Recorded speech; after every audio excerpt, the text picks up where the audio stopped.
She was put on an iron headgear by her husband. The part sticking out could be put against her tongue so that she could not speak. The back of the iron headgear could be locked and could never be opened without her husband's permission. She dared not to have any resistance the whole time. And if she did not listen to him, she would be greeted with even more brutal beatings, and it was only when her husband pulled the key out that the woman dared to turn her head carefully. Just 3 mornings ago, as a father, he had spied on his daughter changing her clothes and was discovered by his wife in time to stop her husband. Could I talk to you for a moment?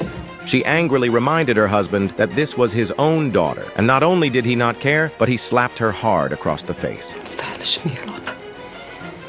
He then took out a whip and mercilessly beat his wife. This cruel scene was inadvertently witnessed by their daughter, Anna, who at a young age could not understand why her father, who was so full of benevolence and morality in the church and who taught moral education to others, would treat her mother in such a way. That night, Anna's stomach ached so badly that she hurried to the toilet, and to her shock, she found that there was blood on her pants. Without any physiological common sense, she was so shocked by the situation that she thought she was going to die. Suddenly, Anna heard a strange noise outside, and she immediately blew out the candle, and through the crack in the door, she saw her mother silently following behind her father. Out of curiosity, despite the rain, Anna followed them to see what was going on. She didn't expect her father to once again mercilessly whip her mother in the name of God's will, a scene that filled Anna's heart with fear, but she could do nothing about it, and her mother's wailing pierced into her heart like a knife. That night, the mother had nowhere to talk about the pain in her heart. She came to her daughter's room and hugged her daughter in tears. The next morning, Anna scrubbed hard to wash her dress, which was red with bloodstains from last night. Her mother stepped out of the house and noticed her daughter's abnormality. She went to Anna's side to ask her softly about what had happened, and Anna was scared to death and told her mother that she was going to die. Her mother gently touched Anna and smiled, explaining that this is a natural phenomenon that every girl goes through as she grows up, and that it is a special gift that life gives to women. She told Anna that you have grown into a real woman. However, all of this was watched by the beastly father. Anna's mind is filled with doubt, and she asks her mother why her father is treating them, mother and daughter, in this way. But her mother answered her with a deep-rooted ignorance, saying that this is the destiny of women. Just then, the husband did not avoid, directly barged in. Anna subconsciously covered her body with her hands. The husband asked his wife to go out. He wanted to talk to his daughter alone.